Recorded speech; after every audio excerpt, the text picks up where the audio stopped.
Ashita no Joe for the Super Nintendo. You want to speedrun it? No? Well, too bad. I've got some tips and tricks from me, the idiot who spent far too long running this game. In this specific video, I'll only be going over strategies for easy mode, though honestly, these strategies really apply to most of the difficulties, easy, normal and hard. First, let's go over the controls. The D-pad is for left and right movement. You have an attack button and a block button. I'll call these A and B, but I'm not sure if that's right, but who cares. Neutral A is a jab. Neutral A times 3 when hitting an opponent becomes a 1-1-2 combo. Jab, jab, straight. Forward A is just a straight. Back A is a hook. Up A is an uppercut. And down A is a body blow. There are also some special moves you can do. By timing a jab into an opponent's jab, you perform the cross counter.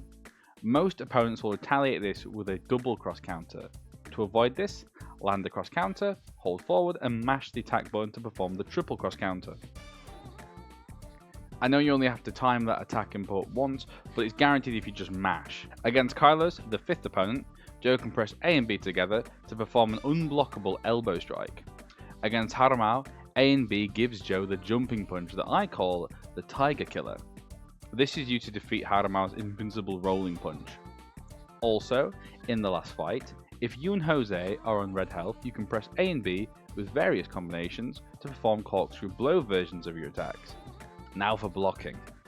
Neutral B is a guard, up B is a high guard, useless, back B gives you a sway back which will cancel after a second, down B puts you into no guard where you move slower but gives you an improved sway back which will last until you release the input of back B. There's also the famous duck or the dash, performed by pressing forward forward. From here you can input anything you want, but make sure to remember the two most important post duck moves, the uppercut and the body blow. Performing a dash, then an uppercut or a body blow will cause these normally slow moves to come out on frame 1. This is the key to speedrunning this game. Learn how to do this, and you're already looking good. You can also perform an advancing guard by tapping block and forward at the same time, allowing you to inch forward while still guarding. There's also a lot of buffering you can do. You can buffer a guard out of a dash, but I rarely do this because I'm insane and I usually go full aggro. Now we go into the strategies. First up, Inagaki. Something to bear in mind is that Joe copies his opponent's damage output. Since Inagaki does the most damage, Joe will do the most damage against Inagaki. Inagaki himself is slow, and sometimes likes to perform a turtle guard, which is a crouching block. This move just serves to waste your time. To quickly beat him, use dash uppercuts. It takes either 2 or 3 to knock him down, depending on if you land counter hits. No, don't try to land counter hits on purpose, as I find it to be way too slow. The second opponent is Wolf. Wolf likes to try softening you up with jabs, and he's also the weakest puncher, so Joe will have lesser damage too. Again, dash uppercuts work best.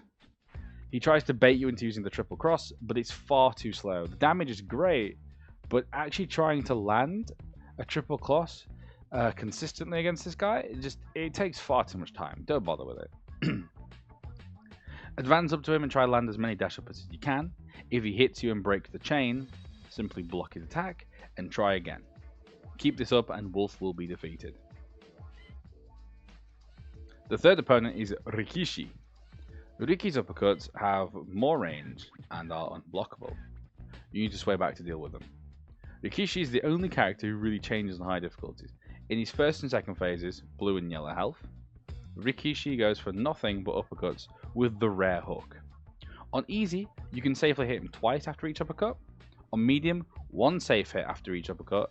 On hard, 1 safe hit after about 2 or even 3 of his uppercuts. If you're a ballsy guy like me, then you can try to one-cycle him by spamming dash uppercuts after dodging his first hit. This strategy is the fastest but also highly risky, especially on high difficulties, but it's even risky on easy too.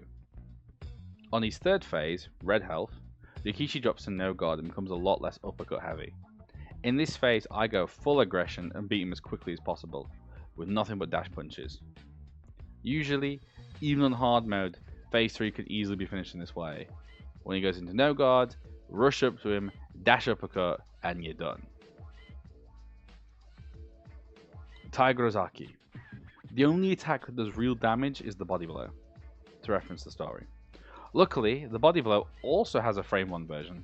Like Wolf, use blocks to advance on him, throw as many dash body blows as you can. If he hits you and breaks the chain, block and try again. Carlos is by far the hardest opponent in the game, to me anyway. He has access to a lot of moves and likes to use 2 attacks in particular. He's 1-1-2 combo, and he's unblockable elbow. In phase 1, he tends to either try to block you or sway back. When he blocks, use the elbow. When he sways back, use the body blow. If you forgot the elbow, it's A and B together.